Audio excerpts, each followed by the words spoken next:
Bonjour et bienvenue sur Happy Mom. Aujourd'hui, je te montre comment ne garder que l'essentiel des premières années d'école de tes enfants. C'est parti!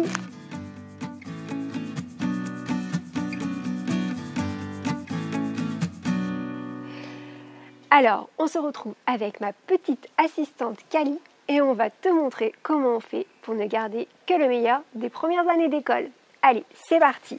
Tout d'abord, on prend tous les cahiers. Là, on a déjà commencé, nous, à faire la petite section de maternelle. Donc, il nous reste que ça, c'est pas mal.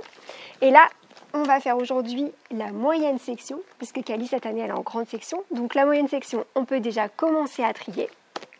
Kali, elle va me dire ce qu'elle veut garder. Ensuite... Je vais pas tout garder. Non, on va pas tout garder. Donc ensuite, elle va me dire ce qu'elle veut garder. On va découper. On va faire, alors avec un petit système D parce que je n'ai pas de machine à faire les trous. Donc on va se sert de relieur pour les archives. Je crois que ça s'appelle comme ça. Donc je lui fais, par exemple, on va prendre une feuille. On vous montre. On va prendre une feuille. Je vais lui faire les petits pré-trous. Et elle va les faire toute seule. Elle aime bien. T'aimes bien faire ça? Et comme ça, on ne garde que les meilleurs. Et on le rajoutera derrière pour l'année de moyenne section. Voilà, on fait ça et on se retrouve tout de suite après. C'est parti? On a surtout gardé les photos des activités que Kali a préférées durant l'année.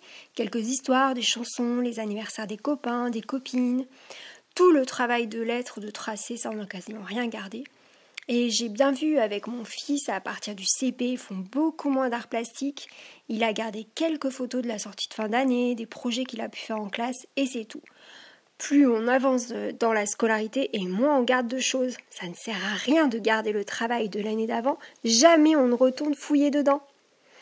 On peut mettre de côté quelques feuilles pour faire du brouillon, et c'est tout. Alors voilà, on a fini avec Ali et je te montre le résultat. Bon, c'est plutôt pas mal. Ici, on a 2 années de maternelle déjà prêtes. Et ici, on a fait pareil avec mon fils. Mon fils, lui, il a fait 4 années de maternelle parce qu'il a fait une toute petite section. Et on a rajouté l'année de CP en dernier. Donc vous voyez, franchement, on s'en sort plutôt bien. On a des jolis souvenirs, très peu de place, c'est super. Voilà, je suis sûre que toi aussi, tu as plein de cahiers, de classeurs, de dessins dans tes cartons, dans tes caisses. Tu peux aussi profiter de ce confinement pour faire un tri avec tes enfants. Ce sera une activité en plus très sympa parce que tu vas te remémorer plein de jolis souvenirs. Tu vas voir tes enfants, ils vont adorer. Parce que je ne sais pas si tu es comme moi, en ce moment, on joue un petit peu à la maîtresse et on accumule beaucoup de papier.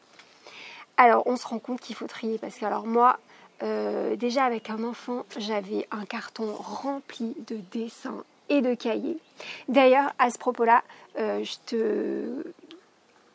t'invite à aller voir ma vidéo sur les dessins des enfants. Je t'explique comment trier et comment mettre en valeur les dessins qui restent. Donc, pour commencer, nous, on avait donc déjà trié les dessins. Il restait encore plein de choses dans les cartons. On avait plein de cahiers, des classeurs. Je me suis dit qu'avec plusieurs enfants, on n'allait pas s'en sortir. Donc, on a commencé à trier pour mon fils tout ce qu'il aimait bien, tout ce qu'il voulait garder dans ses classeurs, dans ses activités. Et on est arrivé à ce résultat-là. Voilà, donc toi aussi, je suis sûre que tu peux le faire. Profite de ce moment pour le faire avec tes enfants. On a du temps. Finalement, j'ai rajouté les photos de classe dedans. Comme ça, ça fait des souvenirs aussi. On voit les petites photos.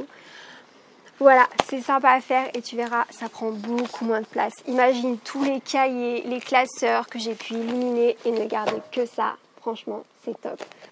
Si tu as aimé cette vidéo et que ça t'a donné des idées, mets-moi un petit j'aime, ça fait toujours plaisir. Et abonne-toi à ma chaîne pour recevoir les prochaines vidéos. Je te dis à bientôt et en attendant, prenez soin de vous. À bientôt!